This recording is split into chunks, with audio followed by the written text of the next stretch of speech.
कहते हैं कि जिंदगी खेलती भी उसी के साथ है जो खिलाड़ी बेहतरीन होता है। दर्द सबके एक से है, मगर हौसले सबके अलग अलग है। कोई हताश होकर बिखर जाता है तो कोई संघर्ष करके निखर जाता है। दोस्त, अगर तेरी भी जिंदगी में संकट के बादल छाए हैं और लग रहा है कि तुम्हारी जिंदगी के साथ कोई खिलवाड़ कर रहा है, तो याद रखना तुम कोई मामूली इंसान नहीं हो, क्योंकि तुम्हारी काबिलियत इतनी महान है कि इस खेल के लिए खुद ऊपर वाले ने तुम्हें चुना है। अब यह तुम्हारी जिम्मेदारी है कि तुम इस खेल को किस लिहाज से देखते हो और इसे खेलते हो।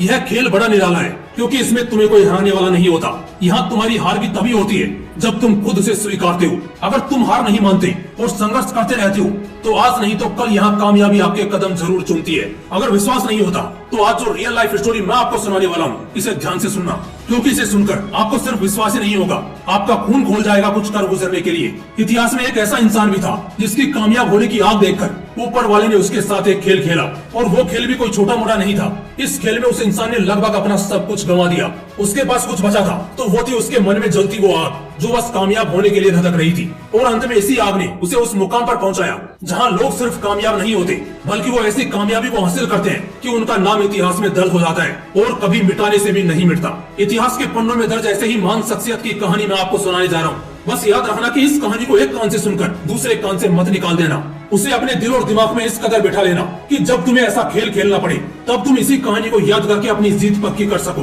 14 अगस्त 1821, मतलब आज से यही कुछ 200 साल पहले फ्रांस के एक दूर दराज वाले इलाके में उस महान शख्सियत का जन्म हुआ जिसने मुझे यह सिखाया कि स्ट्रगल का असली मायनों में मतलब क्या होता है। उस इंसान ने स्ट्रगल शब्द का मतलब बचपन से ही जान लिया था, क्योंकि उसकी जिंदगी का स्ट्रगल तो उसके जन्म के बाद से ही शुरू हो गया था। उसके पिता एक छोटे किसान थे। जब वो 10 साल का था तब उसकी माँ ने दुनिया को अलविदा कह दिया। माँ के मरने के बाद उसके पिता ने दूसरी शादी कर ली, और यह शादी उसके लिए एक बहुत ही बड़ी आफत ले आई, क्योंकि उसकी जो सौतेली माँ थी वो उसके साथ वैसा ही व्यवहार करती थी जैसा हमें 90s की फिल्मों में दिखाया जाता था, जहाँ सौतेली माँ बेटे के साथ बड़े जुल्म करती है। खुद ही सोचो यार, जो हम फिल्मों में देखते हैं उस तरह का एक्सपीरियंस उसने अपनी लाइफ में किया था। उसकी सौतेली माँ उसके ऊपर इतना जुल्म करती थी कि उसका किसी भी काम में मन नहीं लगता था। उस समय फ्रांस के साथ पूरे यूरोप में ही इंडस्ट्रियल रिवॉल्यूशन अपने पीक पर था, इसलिए वहाँ के सिटीज में स्किल वर्क सीखने की और करने की कोई कमी नहीं थी। इसलिए उसने सिर्फ 13 साल की उम्र में अपने घर को अलविदा कह दिया और पेरिस की ओर रवाना हो गया। उसके गांव से पेरिस लगभग 500 किलोमीटर की दूरी पर था।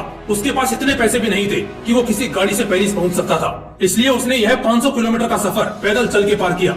उसे यह डिस्टेंस चल के पार करने में 2 सालों का समय लगा। इन 2 सालों के सफर में उसने अपने पेट को संभाले रखने के लिए कई जगह काम किया। जहाँ सिर्फ ढकने के लिए जगह मिली उसने वहाँ रातें काटी। लेकिन 13 साल की उम्र में शुरू हुआ ये सफर 15 साल का होने के बाद खत्म हुआ। सोच रहे हो उस इंसान का अपने सपने के प्रति डेडिकेशन कितना विशाल रहा होगा। लेकिन उसकी लाइफ की असली जर्नी तो यहाँ से शुरू हुई। जैसे ही ये पेरिस पहुंचा, यहाँ उसके लिए सब नया था। वो जिस इलाके में था और जिस जगह खड़ा था वो बिल्कुल ही अलग थी। जो काम वहाँ हो रहा था, जिस तरह वहाँ लोग अपना जीवन बिता रहे थे, उन्हें देखकर उसे एक बात की तो पक्की गारंटी थी कि इस अनजान दुनिया में वो एक जाना माना नाम बनने वाला है। और इसके लिए जो ताबड़तोड़ मेहनत होने वाली थी उसके लिए भी उसने कमर कस ली और अपनी टूटी फूटी स्किल्स के साथ काम की तलाश में लग गया। जैसे कि मैंने पहले बताया, उस समय फ्रांस में इंडस्ट्रियल रिवॉल्यूशन अपने पीक पर था, इसलिए उसे काम आसानी से मिल गया। लेकिन इस काम से उसे उतना ही पैसा मिलता था जिससे कि वो अपना पेट भर सके। सिर ढकने के लिए भी उसके पास कोई छत नहीं थी, इसलिए उसने ठंडी, गर्मी और बारिश ऐसे सभी दिनों को अपने ऊपर एक कंबल ओढ़कर काटा। और उसे इस बात से कोई गिला शिकवा नहीं था, उसे बस अपने काम की चिंता रहती। वो जो काम कर रहा था उसे अपने काम में माहिर होना था, प्रोफेशनल बनना था। इसी कारणवश उसने उतने से पैसों में भी संतोष कर लिया। वो कहते हैं ना दोस्तों कि जब तक कुल्हाड़ी को पत्थर पर घिसा नहीं जाता तब तक उसे धार नहीं आती, और जब तक उसे धार नहीं आएगी वो कुल्हाड़ी कहने के लायक नहीं है। उसने भी खुद को कुल्हाड़ी मानकर काम में झोंक दिया। इस दौरान उसने लकड़ी से अलग अलग चीजों को बनाना सीख लिया था। काफी दिनों तक काम करने के बाद उसे रियलाइज हुआ कि अब उसे आगे बढ़ने की जरूरत है। फिर वो एक अच्छे काम की तलाश में निकल गया और एक जगह उसे जैसा चाहिए था वैसा काम मिला। अब क्योंकि इतने दिन पत्थर पर घिस के इस कुल्हाड़ी को धार आ चुकी थी, इसलिए जब उसे यह काम मिला तो उसे इसके बदले पहले से भी अच्छी तनख्वाह मिलने लगी थी। वो अपने काम में इतना माहिर हो चुका था कि जिस कलाकारी से वो लकड़ी और लेदर की चीजें बना था, उसे देखकर उसका मालिक भी उससे काफी इम्प्रेस हो गया। उसकी कलाकारी से बनी चीजें पेरिस में काफी पॉपुलर होने लगी थी। कहते हैं ना, जब कोई अपने काम को ही अपना धर्म मान लेता है तब उसे भगवान से कह लो या प्रकृति से वरदान पे वरदान मिलने लगते हैं। हमारे हीरो को अपने काम के प्रति कितनी निष्ठा थी यह तो आपने अभी तक जान ही लिया है। इसी निष्ठा को देखकर उसकी लाइफ में एक और पॉजिटिव घटना घटी। इसी दौरान एक जगह से दूसरी जगह सामान ढोने के लिए फ्रांस में ट्रेन भी शुरू हो चुकी थी। आप सोच रहे होंगे ट्रेन के शुरू होने से क्या फायदा हो सकता है। दोस्तों, ट्रेन शुरू होने से हमारे हीरो की लाइफ ने एक नया मोड़ ले लिया, क्योंकि सामान ढोने के लिए तिजोरी जैसे बड़े बड़े बॉक्सेस की जरूरत होती थी। इसलिए जब ट्रेन शुरू हुई तब इन बॉक्सेस की डिमांड कई गुना बढ़ गई। हमारे हीरो ने इस अवसर का फायदा उठाने का सोचा और बॉक्सेस बनाना शुरू किया। लेकिन जैसे कि हमने अब तक कहानी में जान लिया है कि हमारा हीरो कोई साधारण इंसान नहीं था, वो तो एक कलाकार था। इसलिए जब कंपटीशन बढ़ने लगा तब उसने कुछ नया करने का सोचा। इसी दौरान उसने बॉक्स इंडस्ट्री में लूप होल खोज निकाले। उसने पाया कि उस वक्त जो बॉक्सेस बन रहे थे वो ऊपर से राउंड होते थे, जिस वजह से एक के ऊपर एक बॉक्सेस को नहीं रखा जा सकता था। उसने ये भी पाया कि बॉक्सेस लेदर की बनी होती थी, इसलिए वो बारिश में भीगकर जल्दी खराब हो जाती थी। इसलिए उसने बॉक्सेस को फ्लैट बनाना शुरू किया और लेदर की जगह उसने कैनवास का यूज करना शुरू कर दिया, जो वाटर प्रूफ भी होता है और टिकाऊ भी। इन बदलाव के साथ उसने बॉक्सेस बनाए और बेचना शुरू किया और देखते ही देखते बॉक्सेस की इंडस्ट्री में उसने खुद की ही मोनोपोली स्थापित कर ली। उसके सामने कोई भी नहीं टिक पाया। वो इतना ज्यादा पॉपुलर हुआ कि फ्रांस की महारानी ने उसे अपना पर्सनल बॉक्स मेकर बना लिया। इसके बाद और भी कई शाही लोगों ने उससे ही बॉक्स बनवाना शुरू कर दिया। उसके पास अच्छा खासा पैसा जमा हो चुका था, इसलिए उसने अपना खुद का वर्कशॉप खोल लिया। उसकी कारीगरी का जादू पूरे फ्रांस में इस कदर छा गया था कि उसने कलाकारी के क्षेत्र में कई अवार्ड जीते। लेकिन ये जिंदगी का खेल है, इसमें कामयाबी मिलने के बाद भी संघर्ष रुकता नहीं, वो चलता ही रहता है। हमारे हीरो की जिंदगी में फ्रांसी पर्शियन वार ने एक नया संघर्ष शुरू कर दिया। इस युद्ध के दौरान फ्रांस में सब कुछ नष्ट हो चुका था, लेकिन इस संघर्ष के दौरान उसको अकेले संघर्ष नहीं करना था, बल्कि इस बार तो उसका पूरा परिवार उसके साथ था। जब युद्ध थमा और वो शहर वापस आए तब उनकी पूरी वर्कशॉप बर्बाद हो चुकी थी, लेकिन उसने अपनी लाइफ में हारना नहीं सीखा था। इस बार में वो कहाँ हार मानने वाला था।